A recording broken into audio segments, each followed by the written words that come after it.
What if I told you that there was a recent prospective cohort study that reveals the biggest mistake that runners make that leads to injury? Surprisingly, it may not be what you think it is. Make sure to watch till the end of the video to find out what it is, but first let's talk about some other injury prevention tips. Hello everyone, today we'll be talking about injury prevention. I think this is super applicable right now with everyone just finishing a marathon, and hopefully you don't want to overcook it, or you might already be experiencing niggles and stuff like that. And yeah, it's just something that's important to talk about and get you guys aware of the most important things. And obviously this merch is now available in the description. I made a shirt where, you know, it's not like YouTuber merch. I kind of want Sota to just be a brand that's not associated with me and just like a cool brand name kind of thing in the future. So I'm trying to not make it have like YouTube elements to it. Like I don't want to write subscribe or whatever. I just want it to be high quality premium stuff. Link will be in the description. Any support would be hugely appreciated, and yeah, thank you to everyone that's bought it so far, because I think a few people have and have messaged me already. But that's enough talking about merch, let's get right into injury prevention. So I feel like a lot of people always talk about load management, and to be fair, it's getting quite cliche, but at the same time, it is still very important to understand this. But I want to dive in a little deeper and not just talk about load management. Like, it's so easy to just say, oh, you're running too much and that's why you got injured, but I want to look a bit more into the nuance of this. So the first thing I would look at is acute to chronic workload ratio. Acute means very short term, like recent history, and chronic is more of a longer time frame.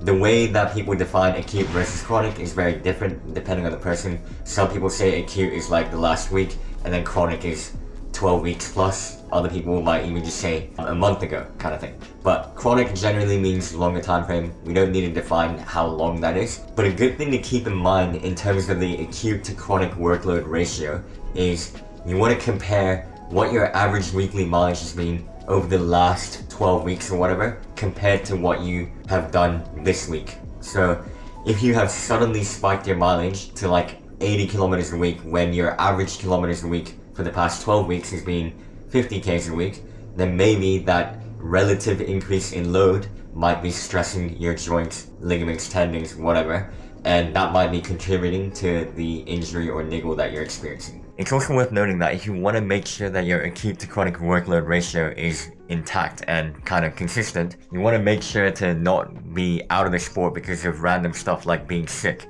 So it is nice to keep on top of vitamins sometimes. So I heard from someone that this is actually most effective when you feel like you're about to get like an onset of cold. So it's not something that you need to have all the time, but when you feel like you're going through a stressful period, you might catch a cold, you're going into a lot of like crowded areas with a lot of people, that's when having a bit more vitamin C and increasing that intake can help out. It's not something you need to have all the time. So I try and be conservative. I don't want to overdose. You can't really overdose, I guess. I don't know. I'm not a nutritionist, but I try and have it when it's like slightly higher stress periods for my immune system. And to add on to nutrition, we got iron. And I feel like 2 years ago, I had really low iron, and I've been trying to be mindful about it as well, because being low in iron can mean that you're working way too hard at, you know, intensities that you could do easily before. So it's really important to get your blood checked once in a while to make sure that you're topped up on iron, ferritin levels, hemoglobin levels, iron levels. Ferritin is the storage of iron. So yeah, it's a good way to work out like how much iron you have in your system. Get your blood checked. One thing I will say though is that if you are supplementing iron orally, make sure to have it once every other day, because if you have it every single day, you start to produce this hormone or something that stops or hinders the absorption of iron.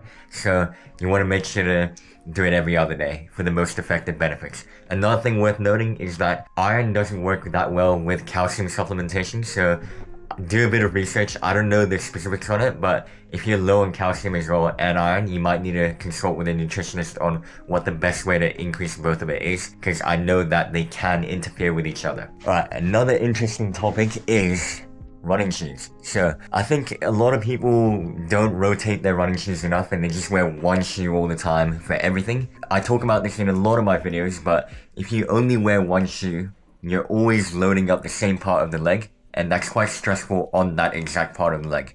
Obviously, we can't like pinpoint exactly where you load up in the leg with each shoe. It depends on the flexibility, softness, the heel to toe drop, and a lot of other factors. But we know that if you only wear one shoe and don't rotate your shoes, you're probably going to stress one structure a lot, and therefore you'll probably notice that you're getting the niggles in the same place all the time. So what you want to do is have a rotation of running shoes, of different types of shoes, to try and alleviate the structures that you seem to be stressing with one particular shoe. So that's why, even though it costs a bit of money, it's nice to have 2 or 3 shoes if you're starting to run more often. So another thing I've talked about in the past on this channel is doing consistent and sustainable training. So if you finish a week of training, you want to make sure you feel like you can repeat that multiple weeks in a row. If you feel like you finished that week and you're like, wow, that was really hard and it's not sustainable, I can't do that for the next 12 weeks, you're probably overtraining a little bit. It's always important to remember that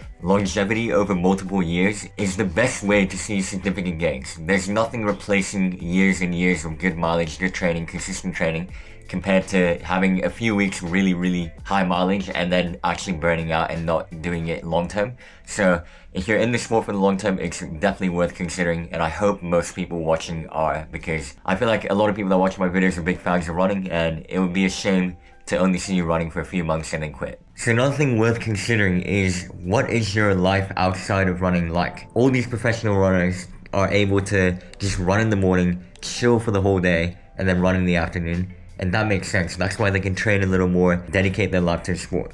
But we're not all in that scenario. I'm a university student, I'm super busy, and being a university student is also very stressful. I'm a postgraduate or master's of physiotherapy student, so there's a lot of learning and practical stuff involved. It's really hands-on. I have to go to class. You can't do much of it online. I'm really busy all the time, and I feel like that adds a bit to the stress. And we're going very quickly. We barely get any holidays. We're kind of year-round, which is why it's hard to do YouTube really consistently for me as well right now, because I need to prioritize that. But I understand that that's an added level of stress, and I'm adapting my training depending on how stressful my weeks are with uni and all these other life factors as well. So that's why some weeks I might drop all my workouts and only do easy runs, just to make sure that I'm not adding any extra stress to my body. So being aware of your body and your lifestyle is really important to preventing injuries. And that's one of the reasons why I've been running really consistently for like 40 weeks straight now, running basically 100 to 140 kilometers a week and not having any issues so far this year. So this is a slightly controversial one, but massaging, in my opinion, is not that good. And also stretching as well, depending on context. One thing I would definitely stop doing is stretching before a run. Same with foam rolling before a run. Same with massage gunning very hard before a run. I think massage gunning is still relatively okay though, because you can really decide how much pressure to put on it. But when you're foam rolling, you're putting all your weight on it. If you're getting a massage, people are, pressing down very hard most of the time, because people think that that's the right thing to do. But if they don't have a really good knowledge on anatomy and know not to press down on tendons and stuff, you could actually be doing damage to a lot of structures of your body without knowing. Same with the muscle belly. Like, you don't always want to press down super duper hard. I feel like that's a really traditional way of thinking, and again, I have nothing against people that do this sort of stuff, but think about timing as well. So try not to do it before a bout of exercise. Maybe after, you can do whatever you want. If you think it's still good, it might still be worth doing. I don't know. But I can tell you that I never have massages. I never stretch at all, like before or after, because people think that stretching is a good way to loosen a muscle, but the best way to loosen a muscle is actually to strengthen it over time. So if you're feeling a niggle, obviously don't try and strengthen it while you're experiencing all the pain and whatever. But when you get periods of time where it's not hurting, it's good to try and strengthen it as much as possible, because strengthening it will loosen it. Tight muscles are usually weak muscles as well. There was actually one time where I won a half marathon race, and then after, at the race venue, there was a physiotherapist, and he was like, do you want a massage? And I was like, yeah, why not? I don't usually have it. And I actually really felt so bad for the next 3 days. I've never gotten sore from a half marathon race before, or at least in recent history, but that was the first time I was sore in ages. I've actually done like 47-kilometer long runs in the trails and haven't really been sore before. And about 2 weeks later, I actually got a really bad injury that got me out for like a good few months, and it was medial tibial stress syndrome, and it was pretty much where the physiotherapist like really pushed hard on the calf. And yeah, I feel like that was one of the contributing factors. Obviously I did do a lot of running back then as well.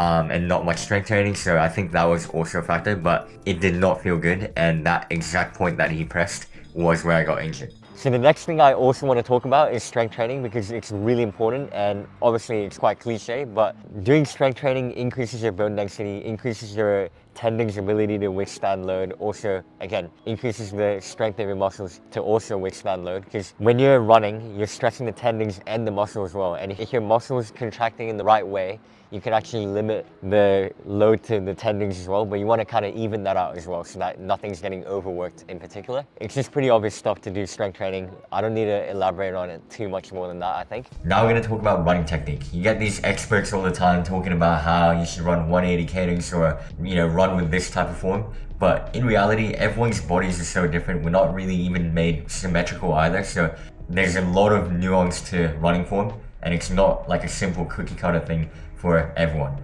which means that you need to be individual with this approach. And also, your body's actually really smart, so your body's usually going to do what's most efficient for your body at the moment. But if you happen to be experiencing a niggle, then maybe your body will try and compensate for that and run a little bit different to protect that area that's experiencing the niggle. So that's when running form could be worth addressing. But honestly, I can't give specific advice on that here because it's going to be an individual case-by-case scenario. So I recommend you see a physiotherapist that knows their stuff about biomechanics.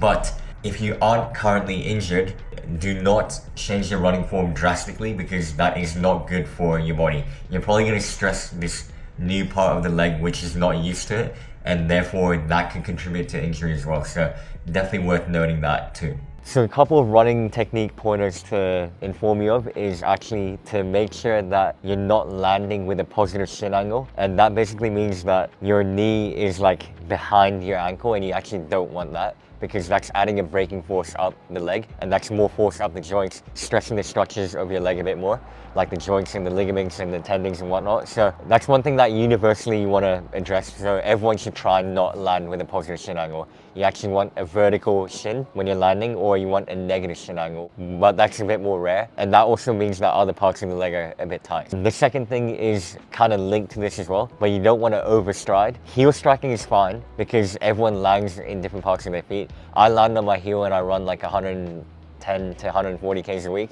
but I land under my center of mass, or as close to as possible. It's actually really hard to land exactly under your center of mass, but as close as you can to it, or like, yeah, just in front kind of thing, but not enough to add that braking force. So those are the two things you want to keep in mind. They're really kind of interchangeable and connected, but I thought I'd mention that real quick as well.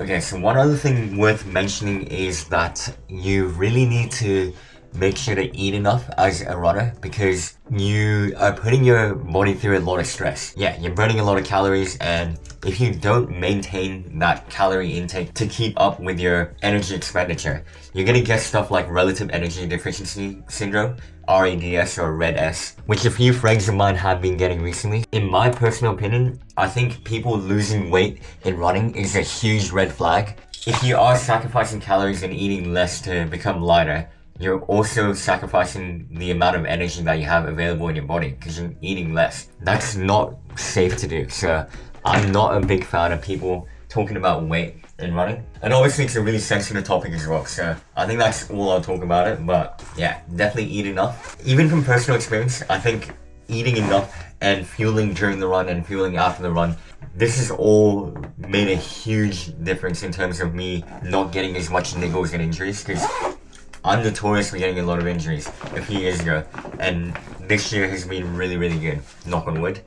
But yeah. Alright, let's start to wrap things up by talking about this study that I saw. So basically there were about 5,200 runners, and across the span of 18 months, they collected like over 500,000 Garmin GPS activities, and they kind of analyzed what seemed to be contributing to the injury. Obviously these people were self-reporting injuries, so everyone's definition of niggle or injury may be different, so that may add a bit of a bias to the study. But to be honest with you, I'm pretty confident that most runners know the difference between injury and not an injury, so I believe that most runners would have self-reported injuries correctly.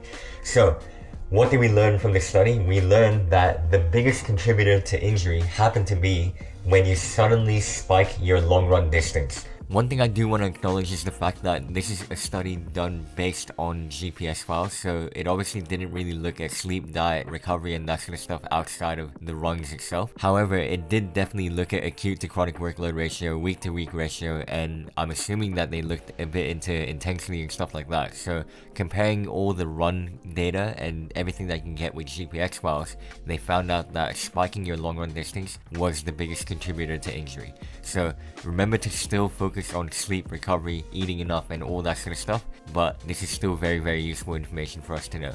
I'm not saying that this one study completely revolutionizes injury prevention and that you should disregard everything else that I mentioned today. Obviously, those are really important as well, but it's really interesting how much of a percentage risk it added to just suddenly spike your long run distance. A lot of people seem to be rushing to the marathon when they're not prepared yet, because you need to increase your long run distance over a huge amount of time. So doing a marathon in your first year of running is not recommended. I recommend taking a good few years to build up that long run distance, build that tolerance for your tissues, your ligaments, tendons, muscles, bones to handle the load. And once you're kind of ready and have done a few longer runs while slowly building up to it, that's when you kind of know you're ready to take on a marathon. I have too many people that sign up for marathons and want to just suddenly ramp up their long run distance, and I really don't want to do that. So I usually try and work around that by doing stuff like running Saturday night or Saturday afternoon, like a medium run-ish, followed by a Sunday long run, what they normally do, instead of just randomly doing a huge 35-kilometer long run when they're not really ready for that. This leads me on really nicely to a point that I talk a lot about on this channel, and that is to always use weekly mileage to justify longer long runs, not using long runs to justify more weekly mileage. What this means is that you don't want to suddenly do a huge long run to increase your weekly mileage. Instead, what you want to do is increase the distances of your other runs of the week so that your mileage is a bit higher, and once you're used to that higher weekly mileage, then you can start looking at increasing the long run distance. You don't want to just constantly always increase your long run distance, because that's going to add an imbalance in terms of your long run to weekly mileage ratio. You don't want to be doing a 30-kilometer long run when you only run a 60-kilometer week. That's half of your weekly mileage on one day of the week. And what do tendons hate? Tendons actually hate when you do a huge amount of load on one day and then nothing the next day and stuff. So you actually want a bit more flow to your training. You don't want to just ramp up and do a huge run, not run for a few days, and then go back to a moderate run. You don't want to just go like that all the time. You really want a bit of smoothness in your training. So yes, long runs are important, but it's really important to do it with caution and work with a coach that knows their stuff. Because I'm really conservative with my athletes, especially now compared to before, because I'm learning more of this stuff over time. And this study has only recently surfaced and come to my attention as well. So it was really important for me to look at it and also realize that what I thought all the time was right. Because doing a long run, it's really taxing on the body. I always knew that, but it's nice to have a study that kind of backs this up, that looked at literally over 500,000 Garmin activities and 5,200 people. That's a lot of people, and I can really say with pretty good confidence that spiking your long run distance is probably a very risky thing to do in a training.